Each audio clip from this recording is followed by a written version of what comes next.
Good afternoon, everyone. Welcome to today's webinar on the Smart Scheduler. Just a quick test as we're going live now. If you could use the little raise hand icon on the UI, just to let me know that you can hear me.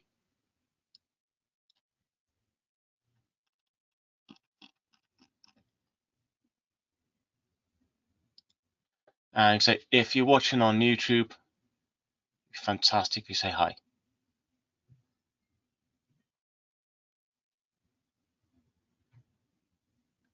Brilliant stuff. Amazing. There we go. Rightio. Oh, is a packed house in here today. So this should be a good start for this. I'm going to hit record for this as well in just a moment, so with their prosperity there. This is already going up on YouTube as it is now, so straight up there. So, starting again, welcome to today's webinar on the EstimatorXpress Smart Scheduler. In this webinar, we're going to be demonstrating, the Smart Scheduler uses, how it works, and talking through some kind of scenarios where you've been making use of it. I'm going to start off with a job that has been started. Estimator 1 basically finished estimating. We're going to go through the process of kind of finalizing that estimate ready for the Smart Scheduler, as well as swapping any resources and such, and then moving over to the actual schedule itself. One of the purposes of us releasing this tool, that's been worked a little while, is it's never been more important to be on top of your material, plant and labor scheduling and ordering. For many people out there, busier than ever, but materials fluctuate in such a way that you want to be tight on them. You want to be on top, make sure they're ordered, delivered, everything agreed.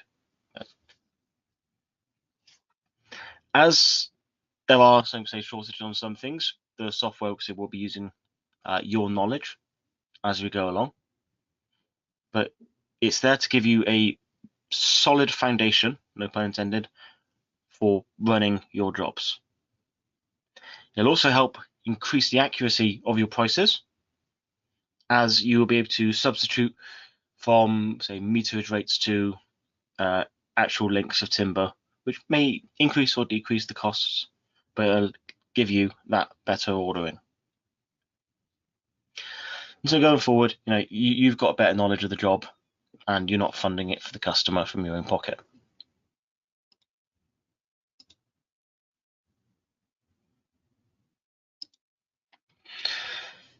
So, just a quick note: the Smart Scheduler, worth $2.99 plus VAT, will be added free of charge when EstimatorXpress 2022 is released. It will be in Plus, Premium, Enterprise editions. So, any of you have that edition of the software already, you'll see it appear in the software in that edition release. So, keep an eye out for that one. So, as long as you've got your support and updates in place, you'll be good to go. If you do have, core legacy or older versions of the software like Toolkit and Ultimate, just give us a call. We'll be able to see what we can sort for you.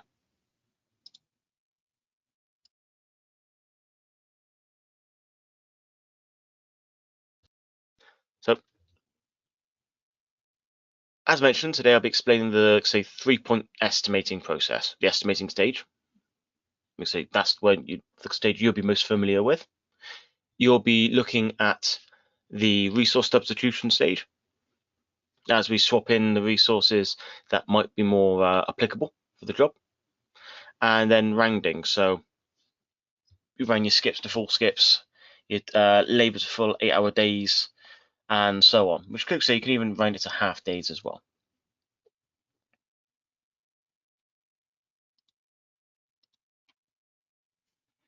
And we'll also be talking about subcontractors. As EstimatorXpress is going through the whole job, it's going to be picking up all the materials that's going to be required. And while you'll be, pricing for them as if you're buying them, there are many cases where assigned resources will be brought in by the subcontractor.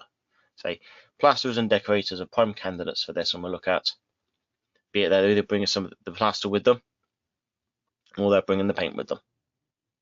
And in doing so, you can remove it from your own order list. It's not removing it from the estimate, but it will remove it from your own order list, so you don't have to worry about it. It's assigned to someone else.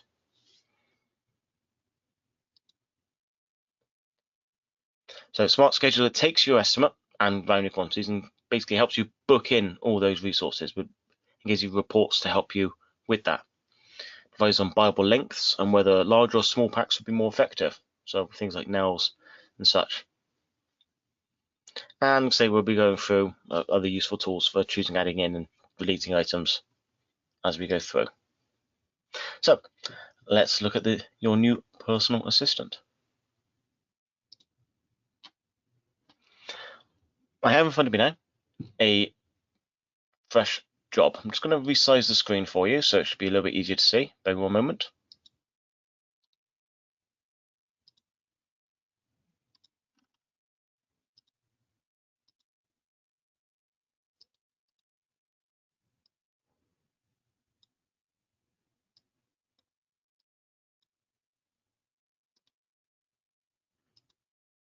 There we go. That should be a bit easier for everyone to view. Quick resize. So I have a job in front of me now that has been run through. 2-story house, key dimensions tied in, all the information there, ready to go. Now, before we start moving on to kind of getting this out as a quote to someone, you want to make sure that everything is all put together nicely. You want to make sure your build phase is in the correct order, your materials are rounded, so all priced correctly, and everything's rounded. So before going there, and generally you're going to get highlighted this in any kind of subsections you go into, and you may have seen it yourself if you're using the software when going to your outputs, is going to prompt you to go to the build program. I'm going to pop to that now because the build program will allow us to set everything out in the correct order. I'm going to tidy up these little lines a little bit. There we go. So just you can change the kind of look of it there. I'm going to run through the calculator as if you was doing this for the first time. So calculate new build program. I'm going to overwrite this one. So when you enter this section, you will encounter your build program wizard where you can set your working days, the gangs being used for this job. I'm not going to go into too much detail on this section. I'm going to leave these as default for now. And then we have a kind of preview of how the job is going to look. But also, more importantly, we can set the start date of the project.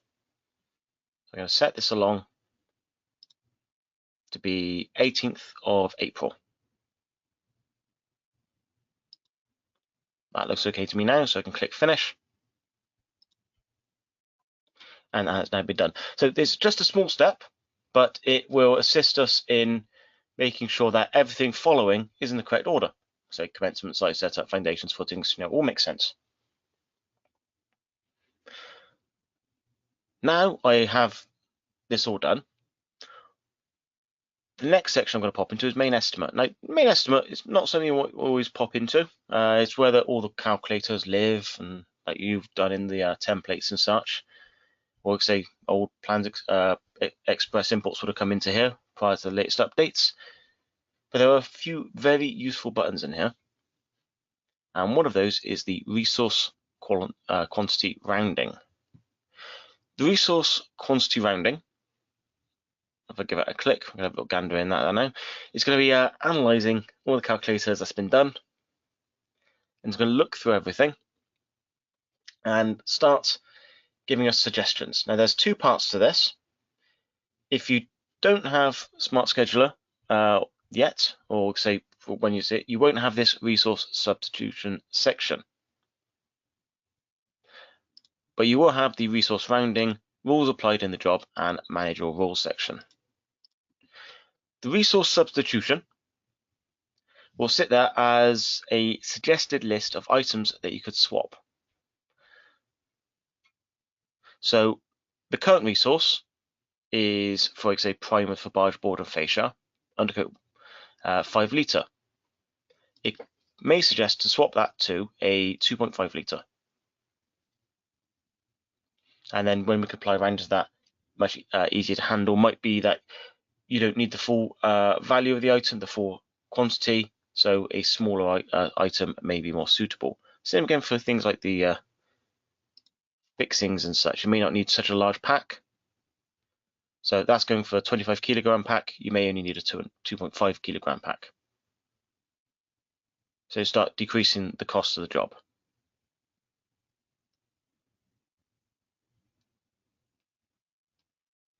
We can go through these and review, and anything that we don't want to swap out. So if I come down to, so let's say the button there, I'm not going to be saying set links, so I'm just going to be ordering it per the meterage. I can untick that item on its substitution and then continue on. So what we've got is the ability to just take out items that have been estimated, so you don't have to review the estimate yourself manually and say, oh no, I don't buy it in that, I buy them in these links, and swap out to the actual links. The software will see the links that are required and just putting a better suggestion for you, which could increase or decrease the cost of the job. You'll see the value changes, what the suggested changes will be on the job increase column here. So you can see the difference of the job. So if it's going to increase the cost of the job or if it's going to decrease it. Often it might increase the cost of the job, but you might have more convenient pack sizes. So the smaller pack sizes, say easier to handle. You might not be lugging around a large box of nails all over the place. You might just buy smaller boxes, issue them out to the guys as and when required, and the job as you go.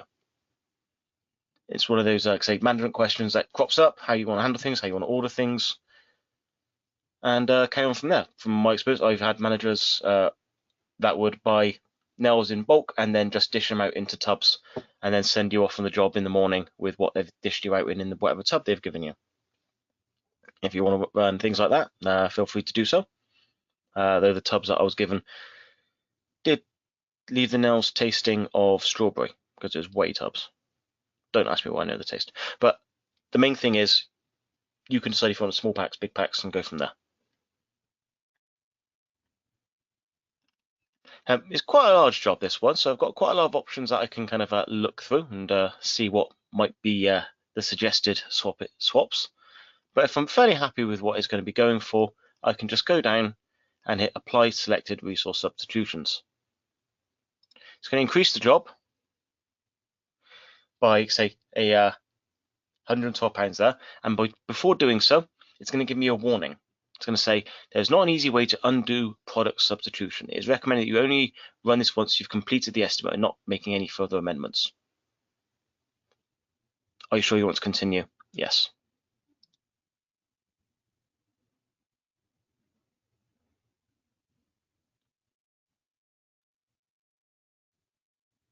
So the total cost of the job has increased to £295 and 64. Going to click OK. And all that's left now on my suggestions is my button, which I decided to untick originally. So you can always go back and make those changes if need be.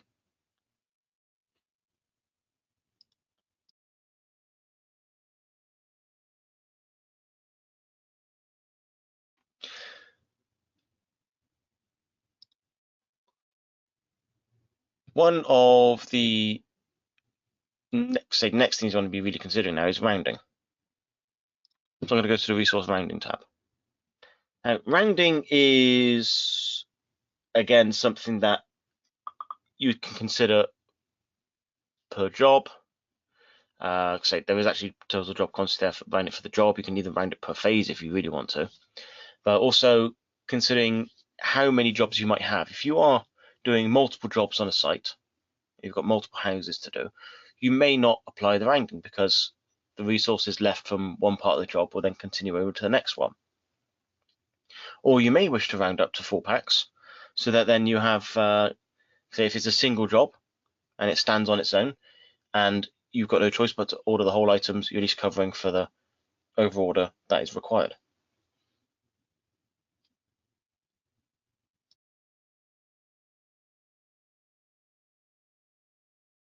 So we're going to take a look now through the default rounding settings that we can apply to this job. Now, as mentioned, we've got rounding quantities by total job quantity. We can have a look at the options in there, and we can say do not round, total job quantity, or by build phase. So what that means is currently, if I have 2 bags of cement in groundwork, say footings, and 2.5 bags of cement in my masonry shell, the total job quantity will round overall that to 5 bags. The rounding per phase will round the footings up to, say, the 2 bags, and it around then the masonry shell up to 3 bags itself. Still 5 bags, so probably a bad example, but if you've got more phases with part bags in, it will take each phase and round the cement up to a full bag. So you could end up having more than one whole bag over-ordered across several phases, but it means then that every phase that is occurring, you can have more than enough, we'll say, the materials required for that phase. And this could be particularly useful if you've got phases that are going on quite a long while. You might know to store the items between phases. Whatever circumstances might dictate why you may not have the ability to keep those resources. You might even just use them on a phase, and then whatever's left gets used on the next job before you can come back and finish off this job. For now, I'm going to leave this as total job quantity. We're going as if there was on site. We just put it to the side in the dry, and it'll keep for a very short time before we start the next phase. And we can also round this to quantity including wastage and quantity excluding wastage. So what that means is if you've got a resource that is a rounded quantity of excluded wastage 2.9, round up to 3. If you've got rounded including wastage and the wastage takes that item, say, to 3.5, then it'll round up to 4. So it's factoring in the wastage and then rounding up to the full amount. So it's particularly useful for those large items that tend to kind of have lots of spill, like sand, cement, offcuts of timber, offcuts of insulation, anything that you're going to be having a lot of wastage on. So I do recommend that one, including wastage. There is a tick box for rounding quantities down, so anything below like a 0.5 will get taken down to the nearest whole number. Bear in mind, it will not take it down lower than the actual required quantity. So if you really kind of cut things down to the bone there, you can use that to kind of take the figures down lower while still not missing out at all. Once we've kind of got those main settings in, we can come to, say, the rounding position in main estimate. Now this is where it's going to dump the figures, effectively. When you generate the rounding items, it can pop the numbers in one of 2 places. The first one is include the cost in the existing estimating calculators and worksheets as sundry items. So if you've gone into the calculators on any in any estimate, either in here or clicking on the estimating calculator button in the template, you'll see that you can go in there and there's also the sundry tab. In the vast majority of calculators, the sundry tab is empty. You can just drop what you want in there. In other ones, such as doors and windows and anything with a whole item unit, those get dumped in the sundry section. So you may have seen that already. Now what this will do is it will add all the items rounded within the calculated items and such, and add them as entries within the sundry section. So it sits within the same calculator.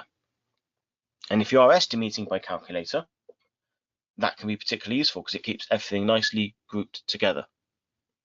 The other option is all say items are added into a resource rounding calculator. It's basically a composite calculator, a blank calculator that is itself just like the sundry section of calculator. It's just got nothing in until you put something in. And what we'll be putting in is all the little bit parts broken down by their location that they would go into according to what the calculator they were sourced from is, and then grouped together into one calculator so we can kind of have a look in there, see what it is. But all those little rounded bits will then feed through to the correct locations and phases as required for the actual quote. So I'm going to leave this as if we were creating a quote by location, so like renovation works and such like that, but also by build phase as default, perfectly fine. We've got our significant rounding cost sources. Now, these are items that breach a certain figure.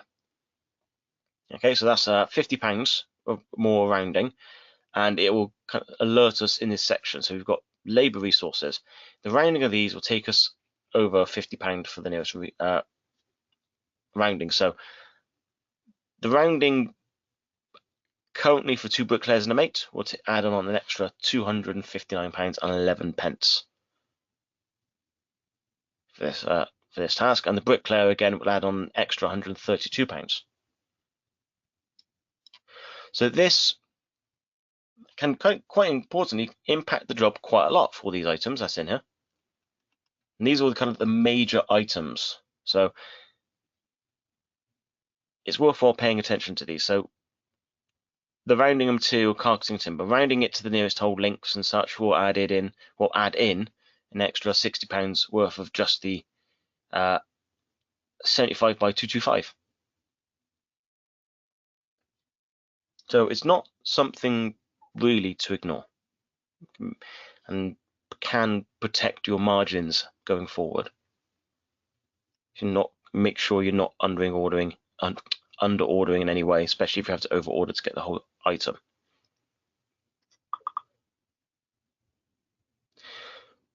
What you can do in these sections as well, I'm going to go back up to kind of the laboury sections, as they do tend to have, say, quite a lot in this one for this job. You can apply different rules.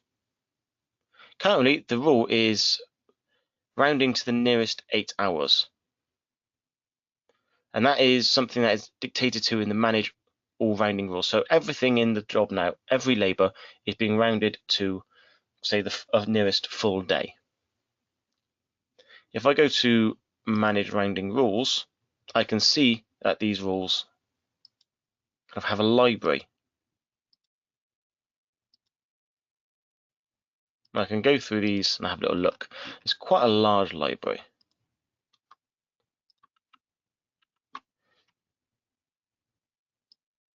So if you want to kind of override anything that's already existing in there, so go down to the labour section. And what I can do is I can edit that rule for all the labour, and I can say round it to the nearest 4. Click OK. And in a moment that can start recalculating what the value would be. The next tab is rules applied in job. So these are the items that are going to be under the £50 value. We can just go through these and say these you can either choose to include or choose to ignore.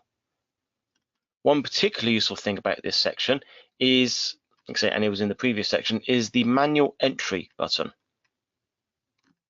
I'm going to close down the materials again and look at the resources, and I can look at someone such as the kind of a specialist contractor there. That's a subcontractor, resource type sundry labour.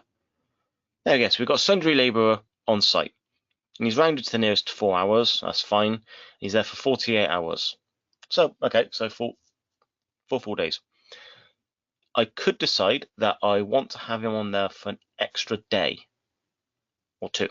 So instead of going back into the estimate and hunting down where he exists and what he's doing, I can just tick the manual entry button and put him on there to 56 hours.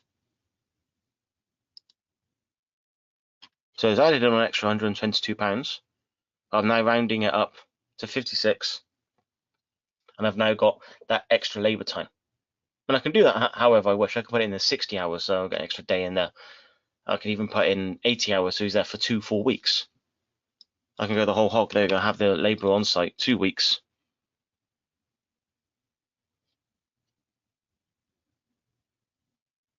And there we go.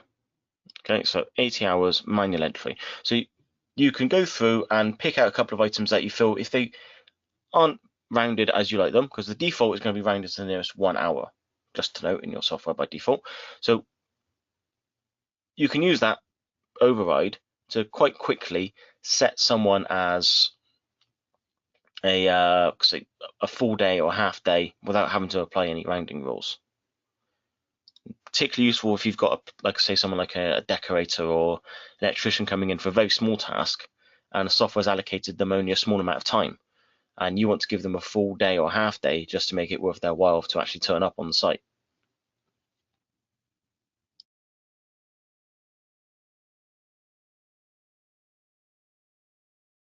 You'll also see that we've also got the extra options there for the rules. Now, what this means is if I was to look at the plumber, I can edit the rule that's currently been applied. So we've currently got 4 hours for the rule for all labor. Or I can add a rule to this specific resource or anything with the sub term plumber. So I'll come up to the, let's go to the bricklayer, and we'll add a rule to the bricklayer. Now we could add it to the specific two bricklayers, but I'm going to add a rule to the resource type bricklayer with the purchase unit hours. I'm going to round that to the nearest 8. This is going to override the defaults. We've got quantities to round, say, following what we've set in the resource rounding, so including wastage and such, but say labor, so it's not so much a thing there. And we can also save the rules to the library so it's applied to all jobs. So next time you use the rounding, remember that your brick is always rounded to the nearest 8 hours. They always work a full 8-hour day. They don't do any more than that. They're not going to accept a half day. They just want a full day's work. And click that, and that will then start being applied. So once we've reviewed our list of items that are going to be rounded, and there are items that are already set as do not round this resource. So you can come down here as well. So as we get to the bottom, so you're reviewing through the list. We've got some light plant. We don't need to really round that because it's done to 4 days anyway and such. Fencing, site accommodation. We could come to the spoil removal. Dumpers, skips. And there aren't rules applied to this directly just yet. So there's no rules to round this resource. So you can, at this point, add a rule. So if you was having to require a skip for spoil removal in extension, or say we've got a 20-ton tipper for the removal of this one because it's a new build, I could apply a rule there to take that up to, say, the nearest, say, full item. Or again, I can hit manual entry and override. Let's put this to 50. I can even use this to cheekily add in an extra skip as I go along. Now my rounding's increased. And if I want to apply this now, I'll go to my resource rounding. And at the bottom there, I've got add resource rounding data to the job. So with the current rules applied, your job will be adding a total of £5,018.66 to the cost of your resource rounding. Now, 3 resources require rules defining. Setting these rules would affect the total cost. I'm not going to look at those rules just yet, but if I click the apply resource rounding, it will pop up those items for me to review as a reminder. So undercoat, contract emulsion and such, I'm going to leave them as 111.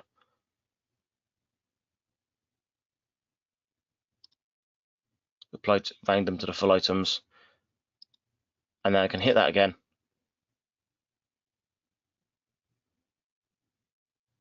It'll start applying those rules.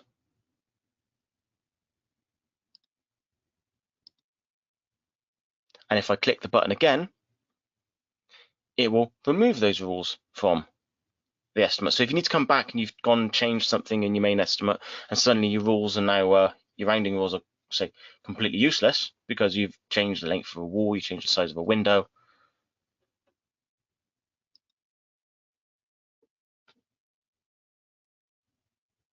And so your rounding will be non-point. So you come back and you can apply them again. I'll apply these resource items it's picked up. Go back to my resource rounding.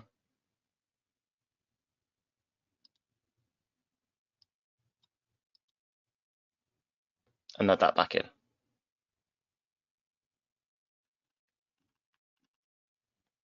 Just so you can see, my resource rounding looks as such. So by applying the composite calculator, I've added it in there as resource rounding, and it's got the location, each location that has been specified in the build. And if I look in one of these now, so if I look in, say, that roof, open that one up, I can see all the parts items that have been added in the quantity column there, all the decimals to bring each item up to a full item.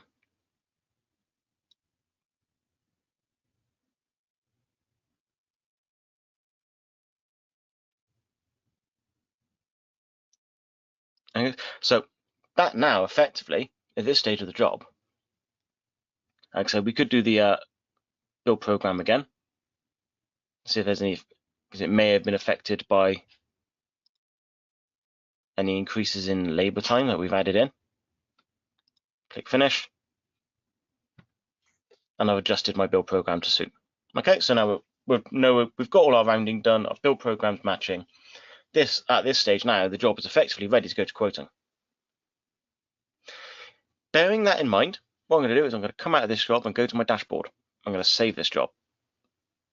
The reason I'm going to do this is now I've done this job, I'm going to go to my jobs so I can use, say, with the copy button there, this job now is ready to quote. And if I start locking it down with, say, certain items, I may want to, say, make some changes. I want to keep a copy of the job as it was originally, with none of the kind of changes I'm going to do in Smart Scheduler. Generally, what you can do before applying a lot of tools is copy a job. So it's ready for you to use, or say we can use this now, large house,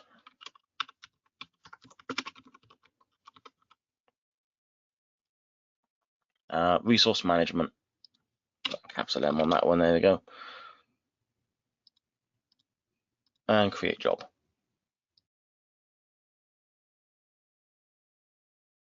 Pop that on my desktop. And load up a second.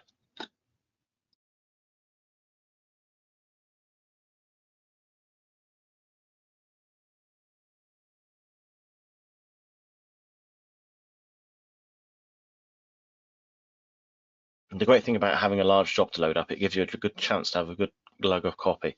Coffee. Oh, words escape me. So I've got my copy of the job now, and I can use this one for my kind of resource management. I've got my original job that's there that I can go back to if the customer decides to change their mind on something, which is not unheard of in this line of work. But I can go back to this job now, and I can start using the Smart Scheduler. I'm going to give that a click and let that load up.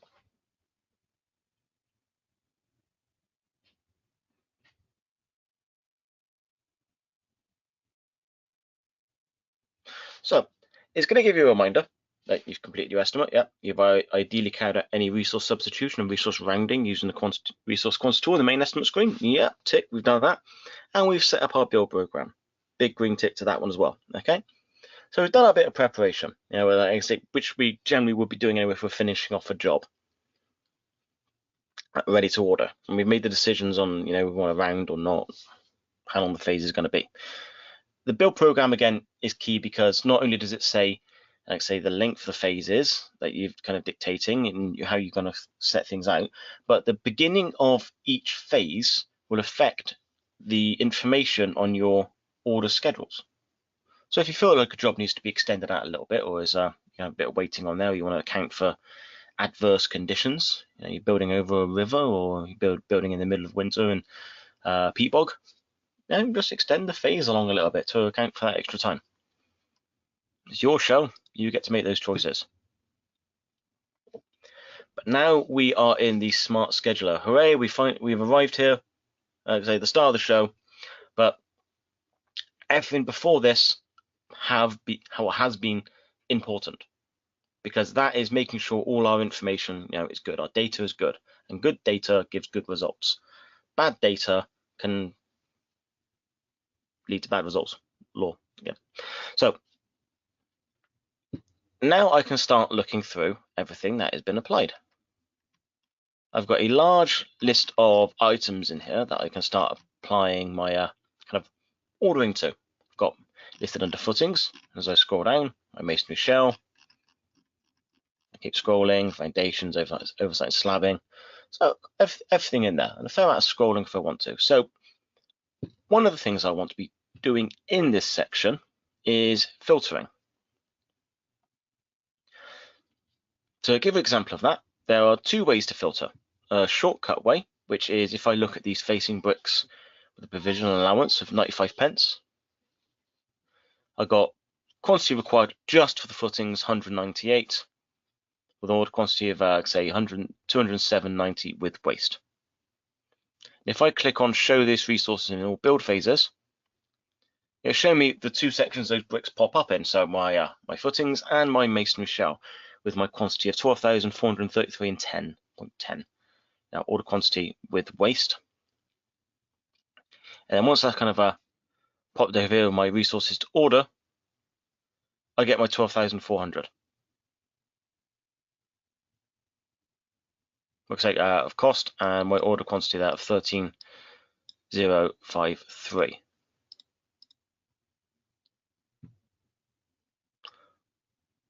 With this, now I can make some choices. I may not just want to order a pitiful 208 bricks at the beginning of this. I may go, okay, well, on my resources, I might just have a whole pallet ordered of 500. And on this, I might take this down to 12,800.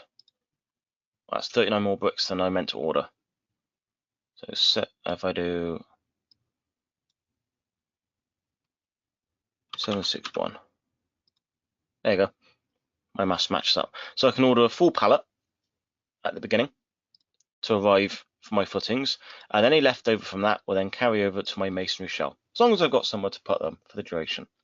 We should be able to store the bricks. They're not going to be too affected by where you put them. That's a sink. So with this now, I'm not affecting any of the costs of the job. I'm just kind of shifting forward when I look at my reports on when to order things and how much to order when, that when it comes to the footings, I'm going to be ordering, say, a little bit of front loading on the ordering of the bricks. I could set that to 250 as a half a pallet, because that half a pallet would be more than enough to finish off those footings. So in its entirety, this is now you managing your job. You can look at this. You can look at what you've got on site for what you can store things or what you want to have on site ready. And also, you can also decide, okay, well, I've got a pallet there. I could order 2 pallets. If I put 1,000 in there now,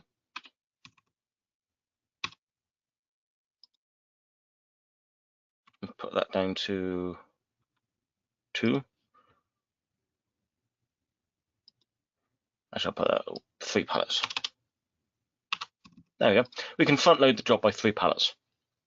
That way then you've got enough bricks on site to get started with if your delivery for the masonry shells get a little bit delayed. So you can split the resources up on how they're ordered, and then the reports will reflect that. Once you've made those decisions on, say, what you want to be ordering, you can clear those filters. The other way of filtering is to look at either material, labor, plant, or sundry, subcontractor and sundry. If I go to labor, I can see the bricklayers and ground workers in this. And this is where we can use the subcontract responsibility tool. It could be that your ground workers. Your ground workers might be subcontractors. You don't pay them, but you've got the cost for them in the software. What you can do is you can assign that task to a subcontractor. Same as we can assign materials later on. In doing so, I can just click on the ground worker there, assign to subcontractor, go add subcontractor quote, contractor, keep it generic and just call it ground worker or group und. There we go. Description will work. Digging holes in mud. It's got the start date's already set, so I'm going to click OK. And now he's in there, I can assign all the labour tasks for the ground worker to him. So my order quantity of ground worker now is 0. I don't have to worry about trying to order ground workers. The ground workers assigned to a subcontractor. So as long as you order the subcontractor, that responsibility is now no longer on your list of things to order. If you want to change that back, you can go to assign subcontractors, just remove that responsibility from him and put it back in your order quantity. So if you go, oh no, I've got someone that can do that as one of my team or one of my gangs, put it back to your order list. If I go to material, we can look at the same thing. And I'm going to use the build phase filter now to come down to plastering.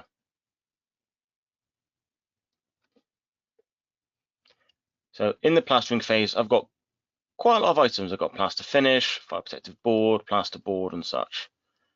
All different items. Now you might be ordering in all the boards, all the mesh, all the fiberglass and such. But they might be bringing in the board finish themselves. So you can go, okay, board finish. That's going to be purchased by the subcontract on the way to site. They'll pick that up, or even say assigned to, say, whoever's doing the job. We can assign that subcontractor. So we can click assign to subcontractor and say, add subcontract quote.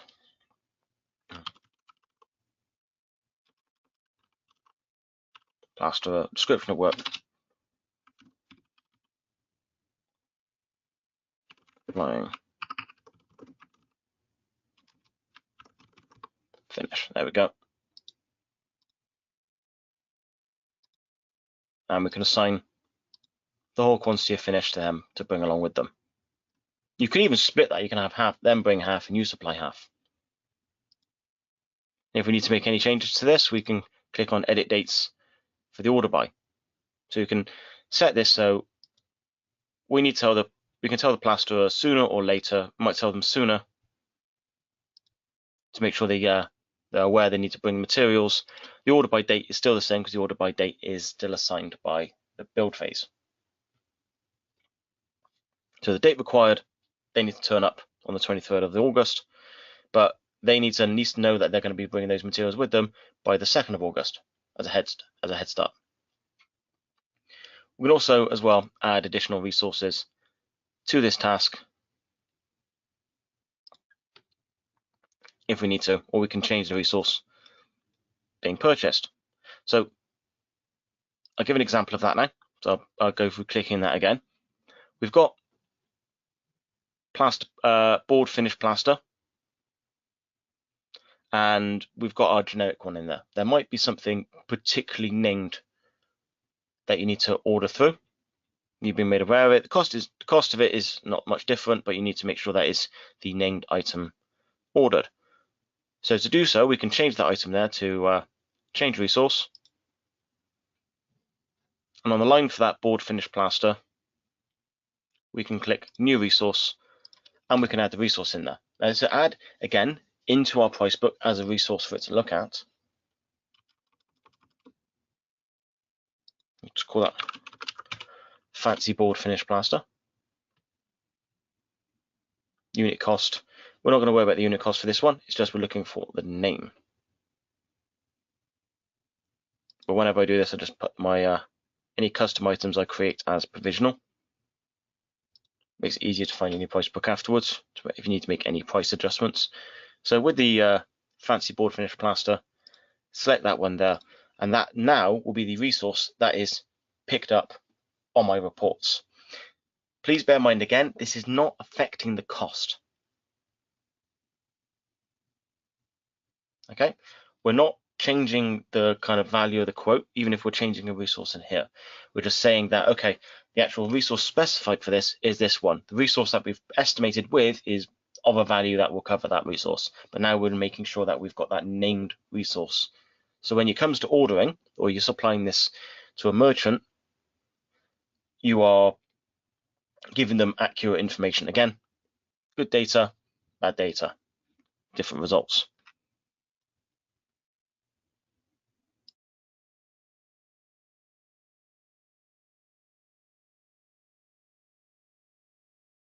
So as we go through this now, deciding on what set items that might need changing, most of it, you know what resources you may normally be ordering and what resources you may normally be allocating someone else to bring in onto sites.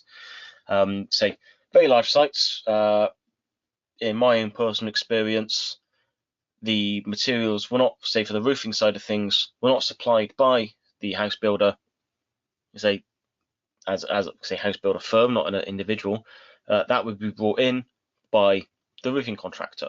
All the roofing had been costed for, and in example of this, you would be setting the tiles, the felt, the batten, and the labour over to the subcontractor cost to be assigned to them to order at that start date. So they turn up, they bring all the materials with them, everything, and it's no longer your worry. They're handling all of that on that ordering. It's no longer something you need to order. So an example of this would be just coming through and setting everything as part of this. Now they could be using a mixer that's on site that's got sand and cement ready, but they say they're bringing in their own sand and cement to make sure they've got resources, because you never know, there might be a cement tower on site, ready mixed tower, and you don't want to be using that because it's the wrong consistency.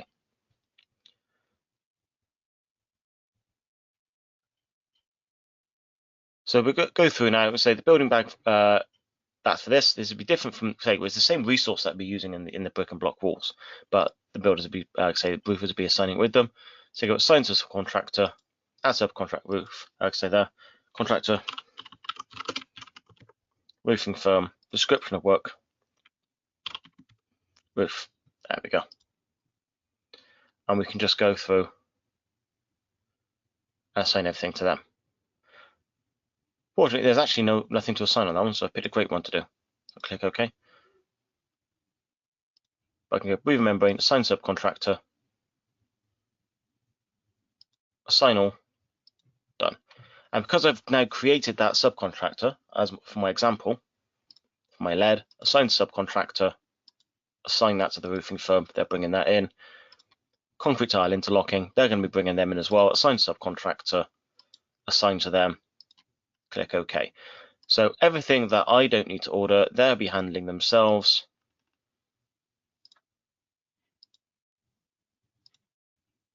I'll just go through the list and just shove it over to them.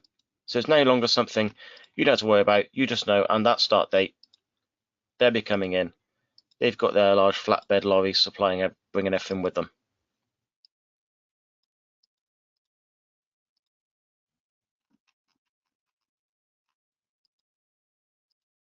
Go to the labour side of things as well and do the exact same thing.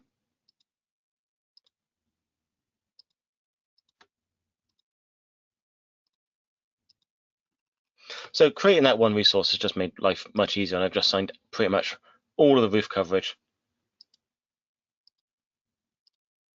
Oh, they will have their own tile hoist. Lovely. There we go. Assign that to them as well. They've got no subcontract stuff, no sundry stuff. So we are ordering bang zero of anything on the roofing face. It's all being supplied by the roofing firm. They have given their cost. They're going to rock up, do the job, and then go off again gloriously into the sunset like all roofers do. Looks like because we're yeah, best trade. Anyway, never mind. So that is the like the quick way to kind of assign resources over to a subcontractor. That is another firm that you might have be coming in to do that task for you. They'll be bringing the materials with them, so you don't have to worry about ordering them.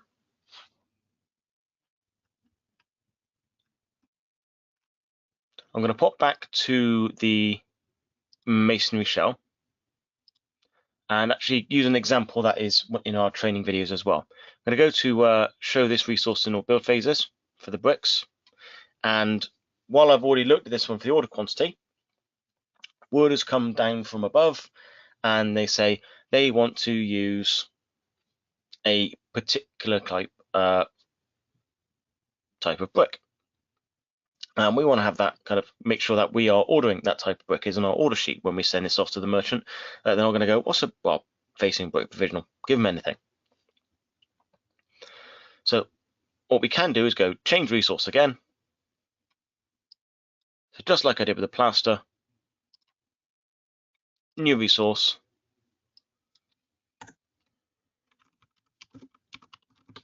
Fancy brick. Not going to do any particular names for this. It's just so you can see it coming through.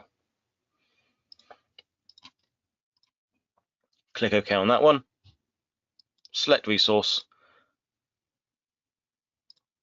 And facing bricks, fancy brick has now been done. And I can do the exact same thing for the masonry shell. Because the resource, again, has already been created, I can just click on it, select it, and that's done. So that there is the kind of core of making changes within Smart Scheduler. Assigning things to subcontractors that you're not worrying about yourself, they're going to handle that. You're just paying them to do the job, managing them. Anything that you are ordering yourself, you can look at the order by dates and the quantities and decide, okay, I want to front load the ordering of this material like I've done with the bricks here. I'm ordering, say, 3 pallets worth in one of the earlier phases to make sure that I can continue on. There's going to be no delay to my masonry shell for bricks that are being delivered. You have that ability to manage that as you go forward. Once you've gone through your Smart Scheduler and you've kind of applied all the items that you want to kind of manage differently than what the software is already suggesting, where you want to be ordering certain items or you want to change items to a certain name, we can then move over to the reports. So I've got materials by build phase. I'm going to give that one a click and give that a sec to load over, and while it's doing that, I'm going to have a glug of coffee.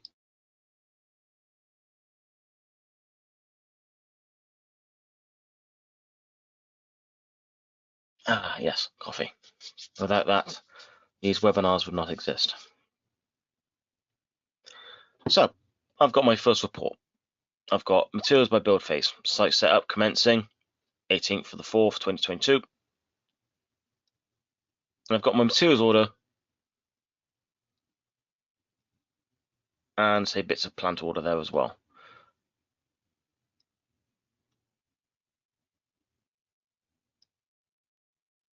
And as you'll notice, for these items, so say site setup, order date, 4th of April. So I'm giving myself a lead time for actually the commencement of that date.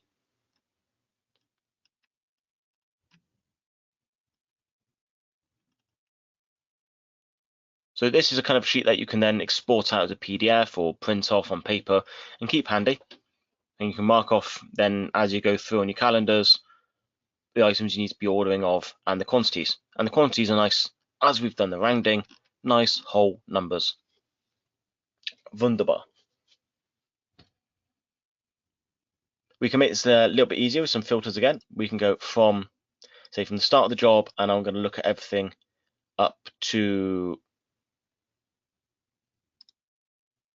end of, say, 3-month gap. Apply those changes. So I've got everything for the, say, start of the job. I can even make that a smaller list as well. Everything that's going to be ordered in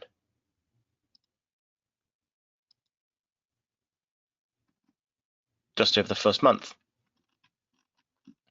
So I can keep the amount of paper I'm printing off a little bit smaller.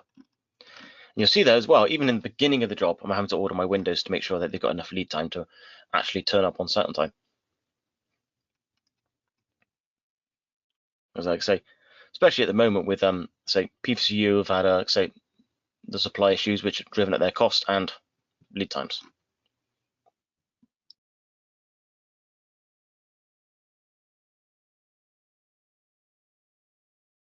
I'm going to put that filter back to the whole job, like that. So I'm looking at the whole lot again.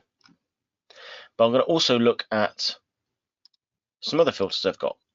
So I could, again, referencing those windows, I can look at a Crystal Direct as a merchant. And if I've got other merchants linked in, so like say Travis Book has been an example of that, I can look at the merchant and go, apply. Click that, and I can then look at a materials list based only on that merchant. So if you're dealing with a particular merchant, you've applied materials to a particular merchant, like if I go provisional, apply that, I can see my DPC bricks that I've assigned to this job that were from my provisional merchant. So this provides me then a nice quick filter to look at items that then I can go, okay, here's my material list from this merchant, there's my materials list for that merchant, fling them off in those directions, and then wait for order confirmations. And say, yes, we can supply that. Oh, yep. And they can give you a price as well, and then you can reference your own documents as to whether or not that's a good price.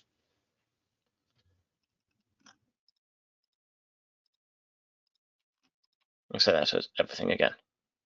We can also look at material order lists for just certain sections. So if I untick all of these items here,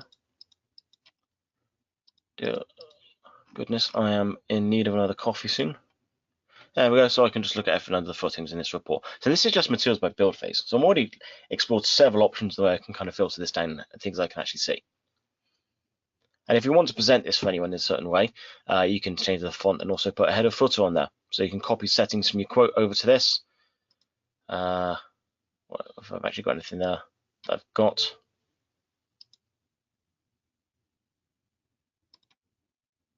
Do I have actually anything set?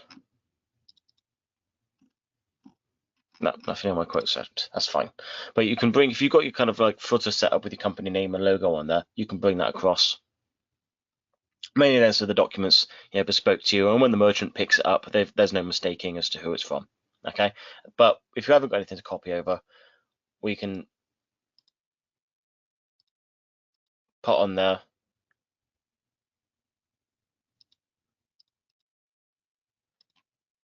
some extra details. Company details, left side. Oh, what we want to put on there.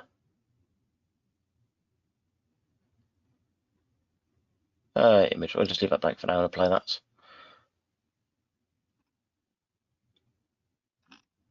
So I got a date on there, 16th of February today. Job name for that, so reference for the builder again, and site address for it needs to be delivered on every document. And I can do that to all the others as well. So I've got materials by order date. So the materials by order date is another little rejig of what we did before. And instead of having each phase with the order date kind of listed, it's now prioritizing order date as its filter method with build phase that it's kind of commencing on as its kind of secondary bit of information. But now I can see everything that on the 4th of April, I'm going to have to be ordering by the very latest this date to kind of give myself a solid lead time based on the order times in the price book. So when you create a resource, you'll see that there's that order time entry line. And that is what it's referring to, that lead time between the commencement and the order date. The longer the time, the earlier the software will say you want to order it. But using its base logic, you're going to give yourself a head start on making sure things are ordered and ready on site on time. So by the 11th of April, by then I can be ordering all my sand, cement and blocks for the footings. Then this is just something that you're going to kick out of the software, either the PDF, you can keep it to hand, or you can just print it off to paper, put it in a folder, tick it off, or email it to the merchant as you go along. So again, filtered down by however, say by dates and such. So again, you can go from the 2nd of the 3rd, so 9th of the 3rd.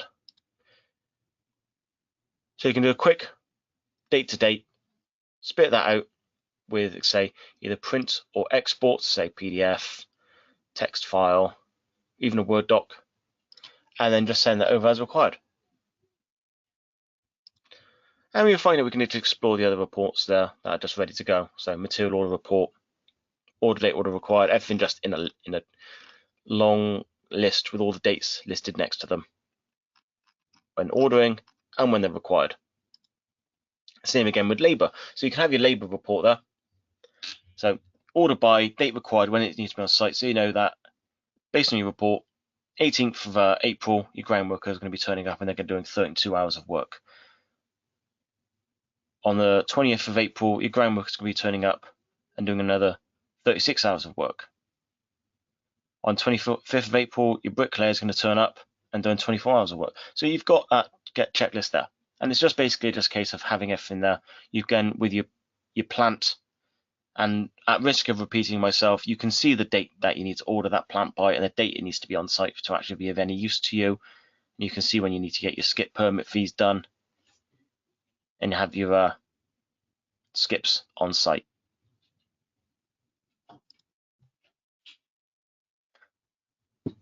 And to follow up, because I've added all those extra items over to Subcontractor, and I've got Subcontractors as well that I've priced for directly, so cleaning subcontractor, and my supply site scaffold contractor as actual costed for items. Now added to that glorious list is my ground worker for digging his holes in the mud. Sorry for any ground workers in the audience, but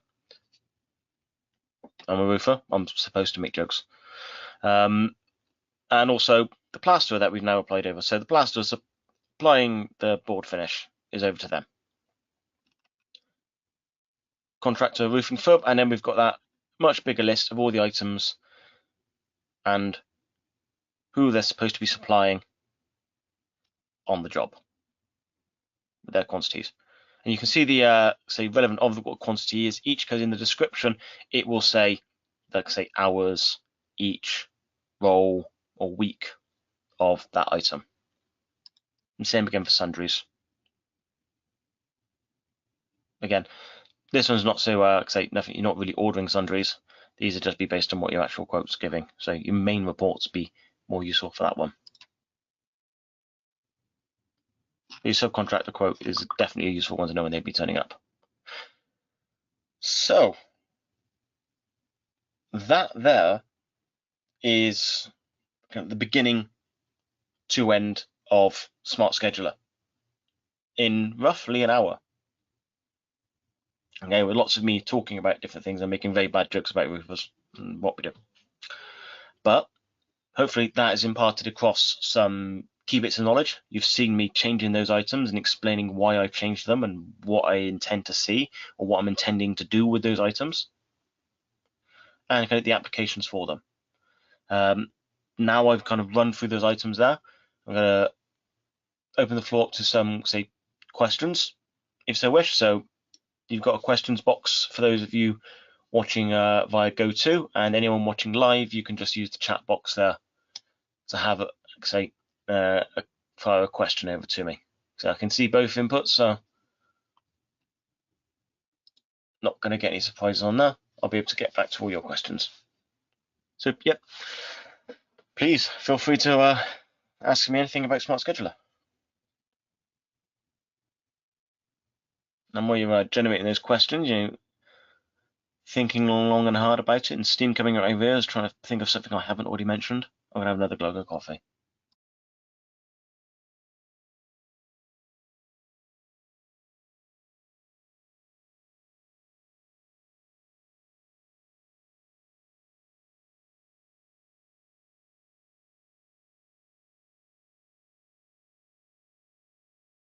Okay, so no questions just yet, but say I do feel that whenever I hit mute so I can have a drink, I should have some kind of hold music going on, just for the sheer entertainment value.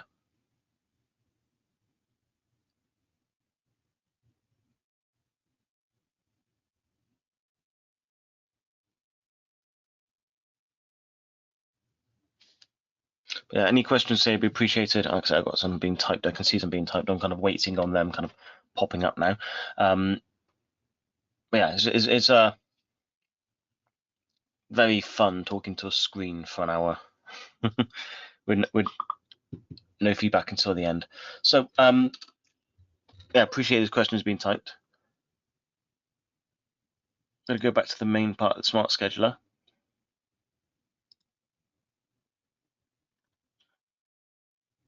Let that load up a sec.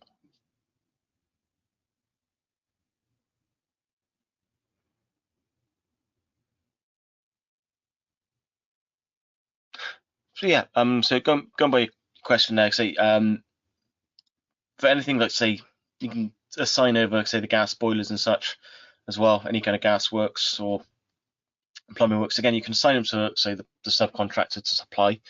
You might have had a plumbing subcontractor and there's a cost for the labor, but you've gone through and estimated all the plumbing works. So if you are in that situation where you've applied a plumbing subcontract to the job, you can go through and just basically assign all the resources over to a site supplied by subcontract.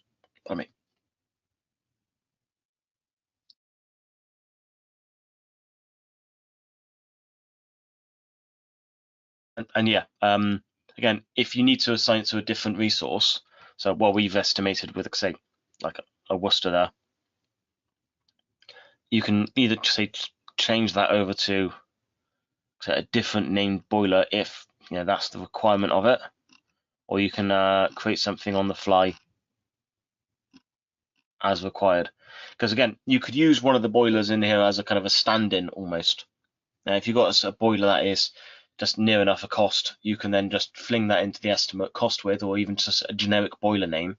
And then when it comes to material ordering, you can put in then something that is the appropriate name for what it is. Even if it's not one of the standard boilers, you can, as long as you've got the cost for it in there, you can just use that as kind of your base cost and then order the kind of fancier boiler, heat exchange pump, whatever's going to be needed to be listed. And just create new resource, or new resource where you got something highlighted, and away you go.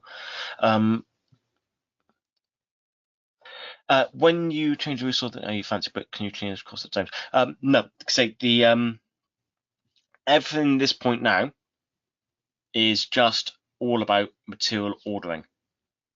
So you've kind of, if you know that the customer's giving you a type of brick they want, or price range of brick that they're looking at, and you've estimated with that, so the 95 pence brick, but they've not given you the kind of tone of that brick yet.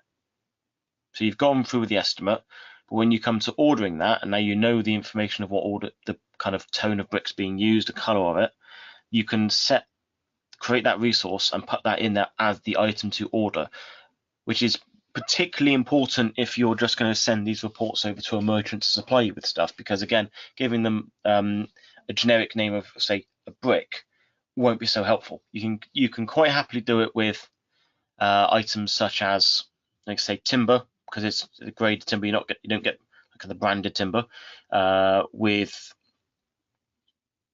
say blocks, again, blocks of block. But when you want to have something particularly identified that you want specifically from the merchant, then you can just put the name in there. But again, if you do need to change the price of it, if they turn around and went, oh, we actually want to be using these £1.20 bricks made from compressed tuna or something, then because if they saw it in Grand Designs, then you can go back into your estimate, and then you go back to the first estimate, the one that pre-copy, the original estimate, and make those changes in there, because you're going to have to redo your rounding as well if the quantity's changed. If not, you can just change the value of the item in there, just do a swap.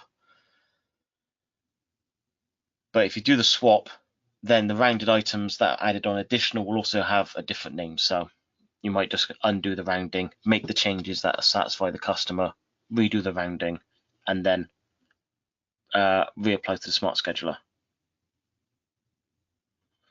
You could do it in here as the cost is applied in your management quote, as it were.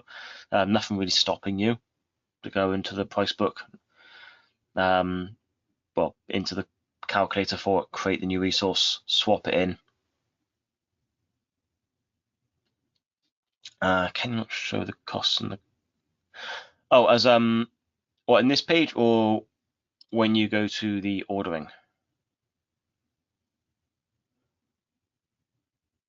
So I think when it comes to the ordering, it's kind of part of the data line for each of those. I do believe that is a conversation that's already been had with the developer.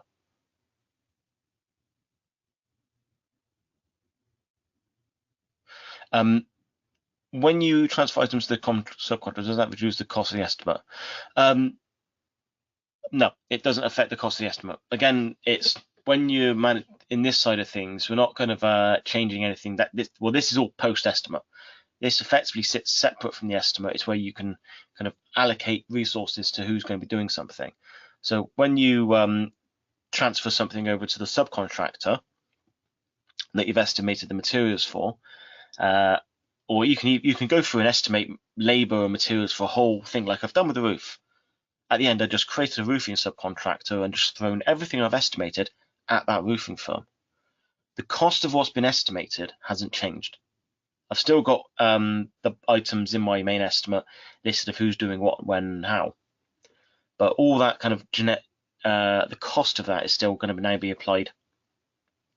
Or like I say, the ordering of it is now just going to be allocated towards subcontractor.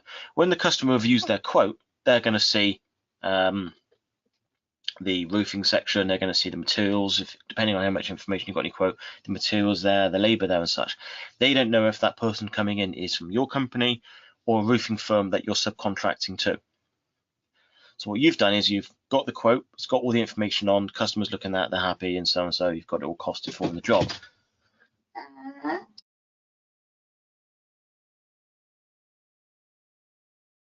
What you do at the end then is just for your own ordering, so you know you don't have to order those items, they're just set aside. You've assigned them to the subcontractor, and you could then literally just give that list to the subcontractor. So if it goes to that subcontractor report,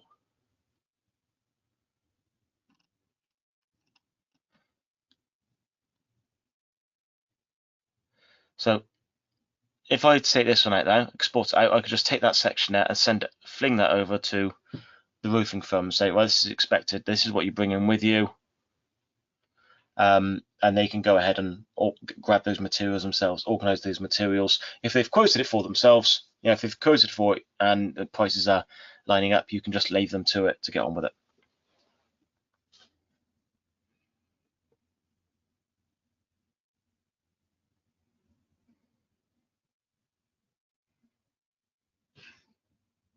But yeah, the ordering. I've asked about having the price in there, but I do believe it's just part of the actual built-in description of the item. So that might be something that's subject to change, but it depends if they can code it differently.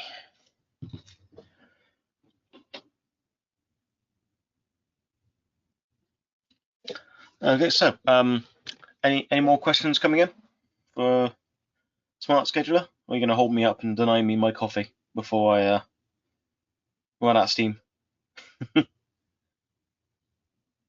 good to see there's quite a few people actually I recognise in the audience. So it's good to see many of you again. Thank you for attending. Some of you are actually quite regulars to webinars, so it's very good to see. And say this, depending on version of software you've got, again, it's either going to be something that's popping up automatically in the very new editions, but something you can also just add on to the older editions.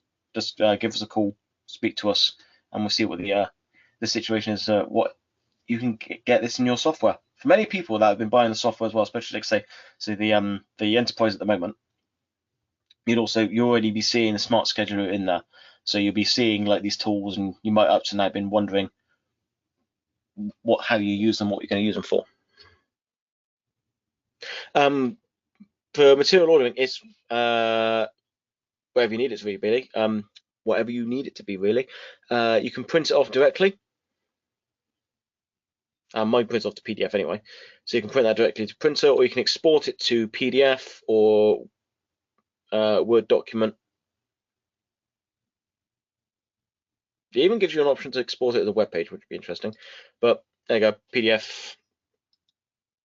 Open that up, and will that open up automatically? Yes, it will. There we go. My PDF report.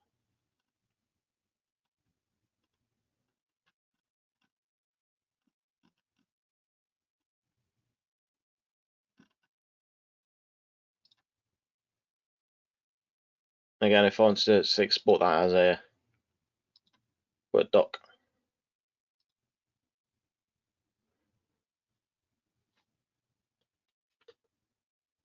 And I'll have it as Word doc. Is my Word going to open up? No, my Word's closed. Probably a good thing. Yes, so you can choose how you want to send that out. Again, you can send it out as a kind of a plain text as well, like a text file.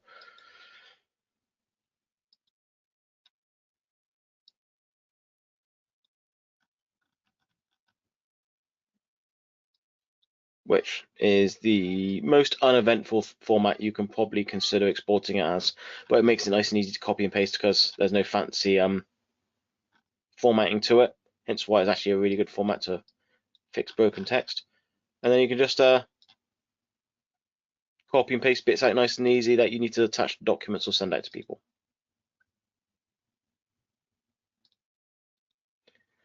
And if you don't have Word, you can send it as an open office document as well, which is basically free Word.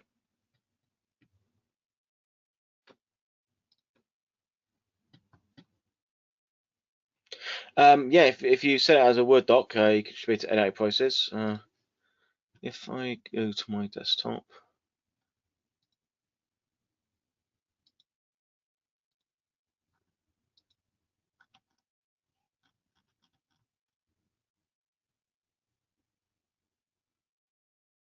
where did I save that to?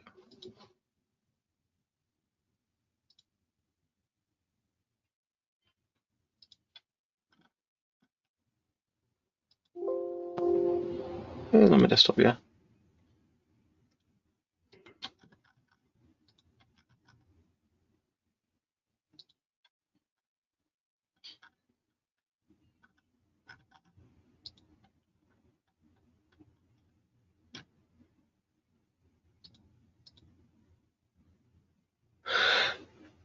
You know what? Sometimes I'm really easily confused. I was looking then, I've saved the desktop, and I'm looking on my desktop and going, where is it? I'm looking at the wrong desktop on the wrong computer.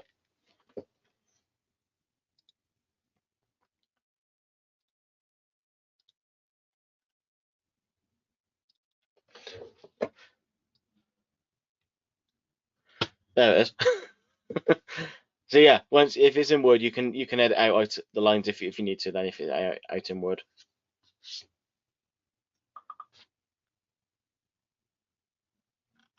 Oh, that was so for your benefit. I work on this machine, but I also remote desktop into another machine that's the actual work machine that's got all the extra security for emails and other bits and bobs like that for you guys. You know, make sure everything's nice and safe.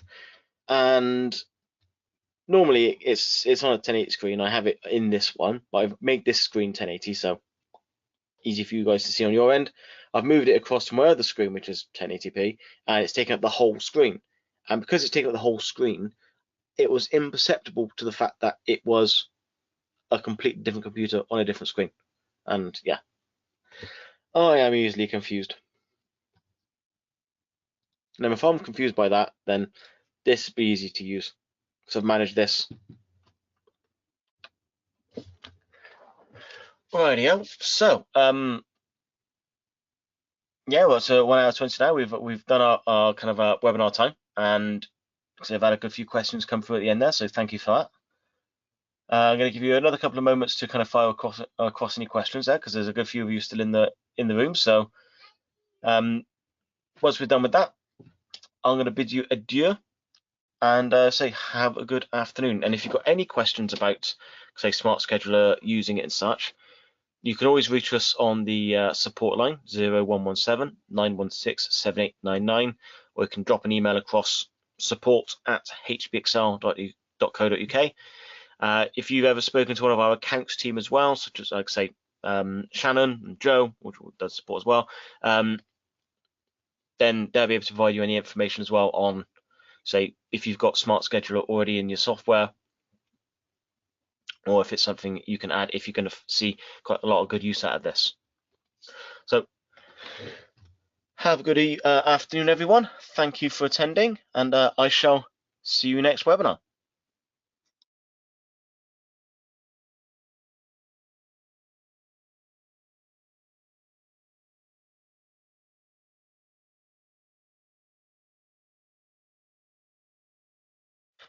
Yes, it will be uploaded.